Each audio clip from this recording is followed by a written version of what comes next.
स्वागत। आज हमारे पास एक काफी दिलचस्प स्रोत सामग्री है। ये इंडियन पॉलिटी मतलब भारतीय राज व्यवस्था के बिल्कुल कह सकते हैं शुरुआती हिस्से पर फोकस करती है। और स्रोत दावा करता है कि ये हिस्सा सबसे महत्वपूर्ण भी है। ये स्रोत सीधा सीधा भारतीय संविधान के पहले 51 आर्टिकल्स की बात करता है, अनुच्छेद 1 से लेकर 51 तक। संघ और उसका राज्य क्षेत्र यानी अनुच्छेद 1 से 4। हाँ, भाग 1 अनुच्छेद 1 कहता है India that is Bharat shall be A union of states, यानी भारत अर्थात इंडिया राज्यों का एक संघ होगा। यहाँ यूनियन शब्द का इस्तेमाल जानबूझकर किया गया है। फेडरेशन क्यों नहीं? डॉक्टर अम्बेडकर ने समझाया था कि भारतीय संघ राज्यों के बीच किसी समझौते का नतीजा नहीं है, जैसा कि अमेरिका में है, और किसी भी राज्य को संघ से अलग होने का अधिकार नहीं है। इसलिए यूनियन शब्द बेहतर है। और अनुच्छेद 2 और 3 क्या कहते हैं? अनुच्छेद 2 संसद को शक्ति देता है कि वो कानून बनाकर भारत संघ में नए राज्यों को शामिल कर सकती है या नए राज्यों की स्थापना कर सकती है, जैसे सिक्किम का विलय। अनुच्छेद 3 संसद को अधिकार देता है कि वो किसी मौजूदा राज्य में से नया राज्य बना सकती है, किसी राज्य का क्षेत्र घटा या बढ़ा सकती है, उसकी सीमाएं बदल सकती है या उसका नाम बदल सकती है। क्या इसके लिए राज्य की मर्जी जरूरी है? नहीं, जरूरी नहीं है। अनुच्छेद 3 के तहत ऐसा कोई भी बिल लाने से पहले राष्ट्रपति की सिफारिश चाहिए होती है। राष्ट्रपति उस बिल को संबंधित राज्य के विधानमंडल के पास उनकी राय जानने के लिए भेजते हैं। लेकिन राज्य विधानमंडल क्या राय देता है वो राष्ट्रपति या संसद पर बाध्यकारी नहीं है। संसद साधारण बहुमत से ही ये बदलाव कर सकती है। और अनुच्छेद 4 ये साफ करता है कि अनुच्छेद 2 या 3 के तहत किए गए बदलावों को संविधान का संशोधन अनुच्छेद 368 के तहत नहीं माना जाएगा। आजादी के बाद राज्यों का पुनर्गठन भी तो हुआ था, भाषा के आधार पर। हाँ, बिल्कुल। पहले तो देसी रियासतों का एकीकरण हुआ। सरदार पटेल, वीपी मेनन की भूमिका अहम थी। हैदराबाद को ऑपरेशन पोलो से, जूनागढ़ को जनमत संग्रह से और कश्मीर को विलय पत्र से भारत में शामिल किया गया। फिर भाषा के आधार पर राज्यों की मांग उठी। शुरुआत में धारा आयोग और जेवीपी समिति ने इसका विरोध किया, लेकिन पोट्टी श्रीरामुलु के अनशन और निधन के बाद 1953 में आंध्र प्रदेश पहला भाषाई राज्य बना। इसके बाद फजल अली आयोग बना, जिसने भाषाई आधार को तो स्वीकारा, लेकिन एक राज्य एक भाषा के सिद्धांत को नहीं माना। इसी आयोग की सिफारिश पर 1956 में राज्य पुनर्गठन अधिनियम बना, जिससे 14 राज्य और 6 केंद्र शासित प्रदेश बने। ठीक है, चलिए अब आखिरी हिस्से पर आते हैं, नागरिकता यानी सिटीजनशिप। ये संविधान के भाग 2 में है, अनुच्छेद 5 से 11। जी, संविधान के ये अनुच्छेद मुख्य रूप से इस बात से जुड़े थे कि 26 जनवरी 1950 को यानी संविधान लागू होने के दिन कौन भारत का नागरिक माना जाएगा। क्योंकि उस समय बंटवारा हुआ था, लोग आ जा रहे थे, तो स्थिति थोड़ी जटिल थी। अनुच्छेद 5 बताता है कि संविधान के प्रारंभ पर कौन नागरिक होगा जिसका भारत में अधिवास हो, और या तो वो खुद या उसके माता पिता भारत में जन्मे हों या वो 5 साल से भारत में रह रहा हो। अनुच्छेद 6 और 7 पाकिस्तान से भारत आने वालों और भारत से पाकिस्तान जाकर फिर लौटने वालों की नागरिकता से जुड़े थे। अनुच्छेद 8 भारत के बाहर रहने वाले भारतीय मूल के लोगों की नागरिकता के बारे में था। अनुच्छेद 9 कहता है कि अगर कोई अपनी मर्जी से किसी दूसरे देश की नागरिकता ले लेता है तो उसकी भारतीय नागरिकता खत्म हो जाएगी। और अनुच्छेद 11? अनुच्छेद 11 सबसे महत्वपूर्ण है इस भाग में। यह संसद को नागरिकता हासिल करने, खत्म करने और इससे जुड़े सभी मामलों पर कानून बनाने की पूरी शक्ति देता है। और संसद ने इस शक्ति का इस्तेमाल करके कानून बनाया भी है ना? नागरिकता प्राप्त करने के 5 तरीके बताता है। जन्म से, वंश परंपरा से, पंजीकरण से, देशीयकरण से और भूमि अर्जन द्वारा, यानी कोई नया क्षेत्र भारत में शामिल हो जाए। और नागरिकता समाप्त होने के 3 तरीके बताता है। स्वैच्छिक त्याग, बर्खास्तगी अगर दूसरे देश की नागरिकता ले ली, या सरकार द्वारा वंचित किया जाना, कुछ खास स्थितियों में जैसे धोखाधड़ी या संविधान का अनादर। इस कानून में समय समय पर संशोधन भी हुए हैं, जैसे कि हाल ही में नागरिकता संशोधन अधिनियम 2019 यानी सीएए, जो काफी चर्चा में रहा। ये क्या है संक्षेप में? ये 2019 का संशोधन 1955 के अधिनियम में बदलाव करता है। इसका घोषित उद्देश्य है पाकिस्तान, बांग्लादेश और अफगानिस्तान से धार्मिक उत्पीड़न के कारण 31 दिसंबर 2014 तक भारत आए 6 समुदायों हिंदू, सिख, बौद्ध, जैन, पारसी और ईसाई के लोगों को भारतीय नागरिकता देना आसान बनाना। इसके तहत इन लोगों के लिए देशीयकरण द्वारा नागरिकता पाने के लिए भारत में रहने की जो अवधि पहले 11 साल थी, उसे घटाकर 5 साल कर दिया गया है। ये कानून संविधान की 6ठी अनुसूची में शामिल कुछ आदिवासी क्षेत्रों और इनर लाइन परमिट वाले राज्यों पर लागू नहीं होता है। या फंडामेंटल राइट्स, ये वो बुनियादी अधिकार हैं जो किसी भी व्यक्ति के, हम कह सकते, चौतरफा विकास, मतलब बौद्धिक, नैतिक, भौतिक, इन सब के लिए आवश्यक माने जाते हैं। अच्छा। और इनका स्रोत अमेरिका का संविधान है। हाँ। एक और दिलचस्प बात, संविधान के इस भाग 3 को भारत का मैग्ना कार्टा भी कहा जाता है। मैग्ना कार्टा सुना है ये। जी, ये इंग्लैंड में 1215 का एक ऐतिहासिक दस्तावेज था जिसने पहली बार राजा की शक्तियों पर कुछ लगाम लगाई थी और नागरिकों को कुछ अधिकार दिए थे। उसी के संदर्भ में इसे ये नाम मिला है। और अगर किसी नागरिक को लगे कि उसके इन अधिकारों का हनन हो रहा है, तो वो क्या कर सकता है? यही इनकी सबसे बड़ी खूबी है। ये अधिकार वाद योग्य है, मतलब जस्टिशिएबल। जस्टिशिएबल, हाँ, मतलब अगर राज्य या कोई और इनका उल्लंघन करता है तो नागरिक सीधे अनुच्छेद 32 के तहत सुप्रीम कोर्ट जा सकता है। सीधे सुप्रीम कोर्ट? हाँ, बिल्कुल। या फिर अनुच्छेद 226 के तहत हाई कोर्ट। इसीलिए सुप्रीम कोर्ट और हाई कोर्ट को मूल अधिकारों का रक्षक या गार्डियन भी कहते हैं। ये तो बहुत महत्वपूर्ण बात है। अच्छा, मैंने पढ़ा था कि शुरुआत में 7 अधिकार थे। हाँ, जब संविधान बना था तब 7 मूल अधिकार थे, लेकिन अब 6 हैं। एक कम हो गया? कौन सा? संपत्ति का अधिकार, जो पहले अनुच्छेद 31 में था, उसे 44वें संविधान संशोधन 1978 के जरिए मूल अधिकारों की लिस्ट से हटा दिया गया। अच्छा, तो अब वो अधिकार नहीं रहा? अधिकार तो है, लेकिन अब वो मूल अधिकार नहीं है। अब वो अनुच्छेद 300A के तहत सिर्फ एक कानूनी या वैधानिक अधिकार है। ठीक है, तो अब 6 अधिकार कौन कौन से हैं? अब है समता का अधिकार, स्वतंत्रता का अधिकार, शोषण के विरुद्ध अधिकार, धर्म की स्वतंत्रता का अधिकार, संस्कृति और शिक्षा संबंधी अधिकार, और 6, संवैधानिक उपचारों का अधिकार। चलिए, इनको थोड़ा और समझते हैं। समता का अधिकार, अनुच्छेद 14 से 18। अनुच्छेद 14 काफी दिलचस्प लगता है। हाँ, अनुच्छेद 14 में दरअसल 2 कॉन्सेप्ट्स हैं। पहला है विधि के समक्ष समता, यानी इक्वालिटी बिफोर लॉ। ये यूके से लिया गया है। इसका क्या मतलब है? ये एक तरह से नेगेटिव कॉन्सेप्ट है, मतलब कानून के सामने सब बराबर है, कोई स्पेशल ट्रीटमेंट नहीं। ठीक है, और दूसरा है विधियों का समान संरक्षण, यानी इक्वल प्रोटेक्शन ऑफ लॉज। ये यूएसए से लिया है। ये पॉजिटिव कॉन्सेप्ट है। ये कहता है कि समान परिस्थितियों में सबके साथ समान व्यवहार होगा। लेकिन अगर परिस्थितियां अलग हों तो? हाँ, यही इसका पॉजिटिव पहलू है। अगर परिस्थितियां अलग हैं, जैसे महिलाओं की, बच्चों की या समाज के पिछड़े वर्गों की, तो राज्य उनके उत्थान के लिए विशेष प्रावधान कर सकता है, जिसे हम सकारात्मक भेदभाव या पॉजिटिव डिस्क्रिमिनेशन कहते हैं। अच्छा, ताकि असल में समानता आ सके। बिल्कुल। इसी सिद्धांत पर अनुच्छेद 15(3) और 15(4) महिलाओं, बच्चों और पिछड़े वर्गों के लिए विशेष व्यवस्था की इजाजत देते हैं, और अनुच्छेद 16(4) सरकारी नौकरियों में आरक्षण की बात करता है। तो अनुच्छेद 15 और 16 इसी से जुड़े हैं। जी, अनुच्छेद 15 कहता है कि धर्म, मूल वंश, जाति, लिंग या जन्म स्थान के आधार पर कोई भेदभाव नहीं होगा, पर इसमें वही अपवाद है। और अनुच्छेद 16 सरकारी नौकरियों में अवसर की समानता देता है, पर यहाँ भी पिछड़े वर्गों के लिए आरक्षण का प्रावधान है। और ये दोनों सिर्फ भारतीय नागरिकों के लिए है ना? हाँ, ये याद रखना जरूरी है। अनुच्छेद 15 और 16 केवल भारतीय नागरिकों पर लागू होते हैं। और अनुच्छेद 17 और 18?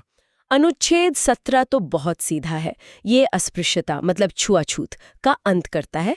इसे किसी भी रूप में मानना एक दंडनीय अपराध है। और 18? अनुच्छेद 18 उपाधियों का अंत करता है, मतलब राज्य, सेना या शिक्षा संबंधी सम्मानों को छोड़कर कोई और टाइटल नहीं देगा, जैसे भारत रत्न वगैरह पुरस्कार है, उपाधि नहीं। अच्छा, कोई विदेशी उपाधि भी नहीं ले सकते? बिना राष्ट्रपति की अनुमति के नहीं। ठीक है, तो ये था समता का अधिकार। अब आते हैं स्वतंत्रता के अधिकार पर, अनुच्छेद 19 से 22। कहते हैं अनुच्छेद 19 तो संविधान की रीढ़ है। सही कहा। अनुच्छेद 19 क भारतीय नागरिकों को 6 तरह की आजादियां देता है। 6? कौन कौन सी? पहली, बोलने और अभिव्यक्ति की स्वतंत्रता। इसी में प्रेस की आजादी, सूचना का अधिकार, चुप रहने का अधिकार, यह सब आ जाता है।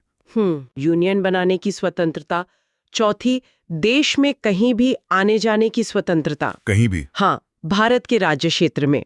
पांचवी, देश के किसी भी हिस्से में रहने और बस जाने की स्वतंत्रता।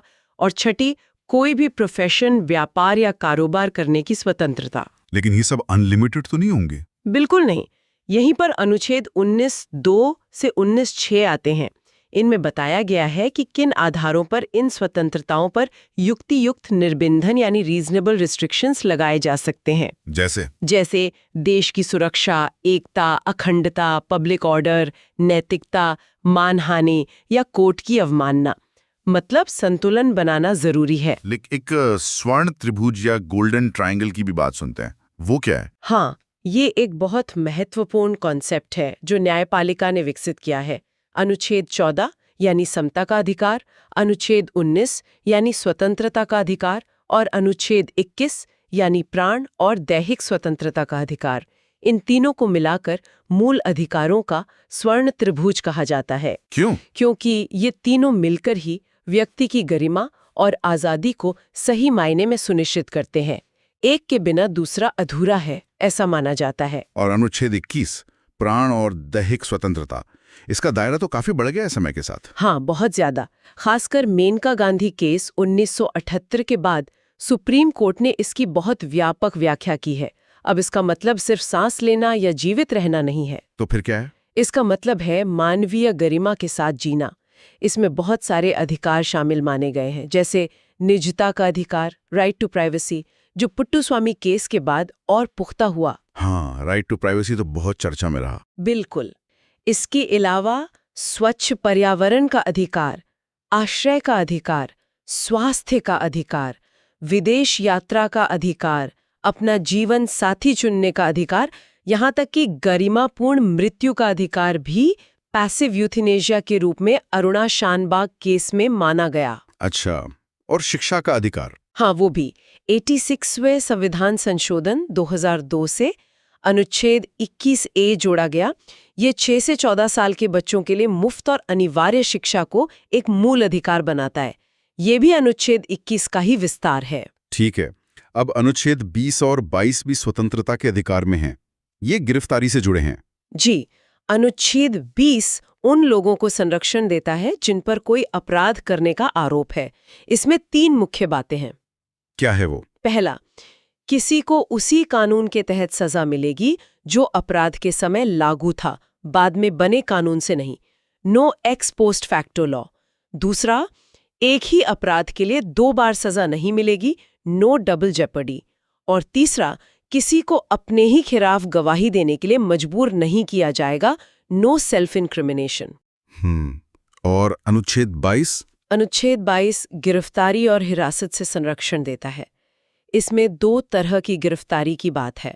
एक है सामान्य गिरफ्तारी, मतलब अपराध करने के बाद। इसमें क्या अधिकार है? इसमें व्यक्ति को गिरफ्तारी का कारण जानने का, अपने वकील से सलाह लेने का और 24 घंटे के अंदर यात्रा का समय छोड़कर मैजिस्ट्रेट के सामने पेश होने का अधिकार है। और दूसरी तरह की गिरफ्तारी? वो है निवारक निरोध यानी प्रिवेंटिव डिटेंशन, मतलब अपराध करने से रोकने के लिए शक के आधार पर ही किसी को हिरासत में लेना। इसमें अधिकार कम होते होंगे? हाँ, इसमें सामान्य अधिकार कुछ सीमित होते हैं, जैसे किसी व्यक्ति को बिना सलाहकार बोर्ड की राय के अधिकतम 3 महीने तक ही हिरासत में रखा जा सकता है। ठीक है, अब आगे बढ़ते हैं शोषण के विरुद्ध अधिकार पर, अनुच्छेद 23 और 24। जी, अनुच्छेद 23 मानव के दुर्व्यापार, मतलब ह्यूमन ट्रैफिकिंग और बेगार या जबरदस्ती काम करवाने, फोर्स लेबर पर रोक लगाता है। और अनुच्छेद 24? अनुच्छेद 24 14 साल से कम उम्र के बच्चों को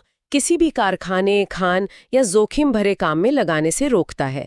ये बाल श्रम के खिलाफ है। ठीक। अगला है धर्म की स्वतंत्रता का अधिकार, अनुच्छेद 25 से 28। हाँ, भारत एक पंथ निरपेक्ष देश है और ये अनुच्छेद इसी को दर्शाते हैं। अनुच्छेद 25 हर व्यक्ति को, चाहे वो नागरिक हो या ना हो, अपने धर्म को मानने, उस पर चलने और उसका प्रचार करने की आज़ादी देता है। सिखों का कृपाण रखना भी इसी में आता है। जी, वो इसी में शामिल है, लेकिन ये आज़ादी पब्लिक ऑर्डर, नैतिकता और स्वास्थ्य के अधीन है। और हाँ, जबरदस्ती धर्म परिवर्तन कराना मूल अधिकार नहीं है। और बाकी अनुच्छेद 26, 27, 28? अनुच्छेद 26 धार्मिक समूहों को अपने धार्मिक मामलों का प्रबंधन करने की स्वतंत्रता देता है। अनुच्छेद 27 कहता है कि किसी खास धर्म को बढ़ावा देने के लिए टैक्स देने को मजबूर नहीं किया जा सकता। हाँ, शुल्क या फीस ली जा सकती है। और अनुच्छेद 28 सरकारी पैसे से चलने वाले शिक्षण संस्थानों में धार्मिक शिक्षा देने पर रोक लगाता है। ठीक है, अब आते हैं अनुच्छेद 29 और 30 पर। ये अल्पसंख्यकों से जुड़े हैं। हाँ, मुख्य रूप से ये भाषाई और धार्मिक अल्पसंख्यकों के हितों की रक्षा करते हैं। अनुच्छेद 29 उन्हें अपनी भाषा, लिपि, संस्कृति बनाए रखने का अधिकार देता है। और 30? अनुच्छेद 30 अल्पसंख्यकों को अपनी पसंद के शिक्षण संस्थान खोलने और उन्हें चलाने का अधिकार देता है। अल्पसंख्यक कौन है, ये संविधान में बताया गया है? नहीं, अल्पसंख्यक शब्द की परिभाषा संविधान में नहीं दी गई है। ये सुप्रीम कोर्ट के निर्णयों और सरकारी नीतियों से तय होता है। अच्छा, और अब वो अधिकार जिसके बिना शायद ये सारे अधिकार अधूरे हैं, अनुच्छेद 32 संवैधानिक उपचारों का अधिकार। बिल्कुल, डॉक्टर अंबेडकर ने इसे संविधान का हृदय और आत्मा कहा था। क्यों? क्योंकि यह खुद एक मूल अधिकार है जो हमें अपने बाकी मूल अधिकारों के हनन होने पर सीधे सुप्रीम कोर्ट जाने का अधिकार देता है। अगर उपचार का अधिकार ही ना हो तो बाकी अधिकारों का क्या मतलब रह जाएगा? सही बात है। तो सुप्रीम कोर्ट क्या करता है? सुप्रीम कोर्ट इन अधिकारों को लागू करवाने के लिए 5 तरह के विशेष आदेश जारी कर सकता है। इन्हें रिट्स कहते हैं। 5 रिट कौन कौन सी? संक्षेप में बताता हूं। पहली, बंदी प्रत्यक्षीकरण, हेबियस कॉर्पस, मतलब शरीर को पेश करो। ये अवैध हिरासत के खिलाफ है। दूसरी, परमादेश, मेंडेमस, मतलब हम आदेश देते हैं। ये किसी सरकारी अधिकारी को उसका कानूनी कर्तव्य करने का आदेश है। तीसरी, प्रतिषेध, प्रोहिबिशन, मतलब रोकना। ये निचली अदालत को अपने अधिकार क्षेत्र से बाहर जाने से रोकता है जब मामला चल रहा हो। चौथी, उत्प्रेषण, सरशुरियारी, मतलब और सूचित करो या ऊपर मंगाओ। ये निचली अदालत के किसी फैसले को रद्द करने या केस को ऊपर मंगाने के लिए होता है जब फैसला आ चुका हो। और पांचवी, अधिकार प्रच्छा, क्वो वारंटो, मतलब किस अधिकार से। ये किसी व्यक्ति से पूछता है कि वो किस हक से कोई सार्वजनिक पद धारण किए हुए हैं। ये तो बहुत पावरफुल टूल है नागरिकों के पास। निश्चित रूप से। तो ये थे मूल अधिकार जो व्यक्ति को राज्य की शक्ति से सुरक्षा देते हैं। अब चलते हैं संविधान के भाग 4 पर, राज्य के नीति निदेशक तत्व यानी डीएसपी। जी, directive principles of state policy, अनुच्छेद 36 से 51 तक। ये क्या है और मूल अधिकारों से कैसे अलग हैं? देखिए, ये आयरलैंड के संविधान से लिए गए हैं। ये बेसिकली राज्य के लिए कुछ निर्देश या गाइडलाइंस हैं। गाइडलाइंस किस चीज के लिए? कि जब राज्य कोई नीति बनाएगा या कानून लागू करेगा तो उसे किन आदर्शों या लक्ष्यों को ध्यान में रखना चाहिए।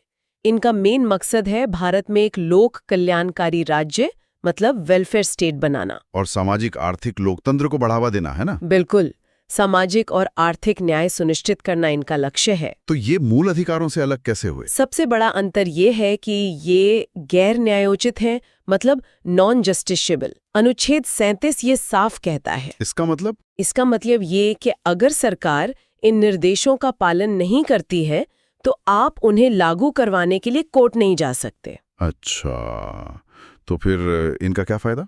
यहीं पर एक आलोचक थे, केटी शाह।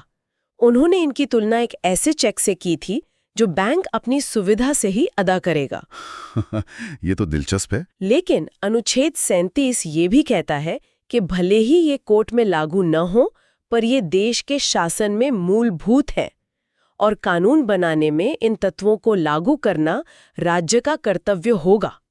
तो ये नैतिक रूप से बाध्यकारी है। कुछ उदाहरण देंगे इनके? बहुत सारे हैं। जैसे अनुच्छेद 38 कहता है कि राज्य लोक कल्याण के लिए सामाजिक, आर्थिक, राजनीतिक न्याय वाली व्यवस्था बनाएगा। और अनुच्छेद 39 में है समान काम के लिए समान वेतन, पुरुष और महिला, संसाधनों का सही बंटवारा, धन का संकेंद्रण रोकना। अनुच्छेद 40 गांधी जी के विचार पर आधारित है, ग्राम पंचायतों का गठन। हाँ, ये तो बहुत महत्वपूर्ण है। फिर अनुच्छेद 44 है नागरिकों के लिए एक समान नागरिक संहिता यानी यूनिफॉर्म सिविल कोड, यूसीसी, ये तो आजकल काफी चर्चा में रहता है। जी। फिर अनुच्छेद 50 है जो कार्यपालिका से न्यायपालिका को अलग करने की बात करता है। और अनुच्छेद 51 अंतर्राष्ट्रीय शांति और सुरक्षा को बढ़ावा देने की बात करता है। इनको अलग अलग कैटेगरी में भी बांटते हैं ना, समाजवादी, गांधीवादी। हाँ, समझने के लिए इन्हें मोटे तौर पर समाजवादी जैसे 38-39, गांधीवादी जैसे 40-43-46 और उदार बौद्धिक जैसे 44-50-51 सिद्धांतों में बांटा जाता है। तो ये तत्व राज्य को रास्ता दिखाते हैं। हाँ,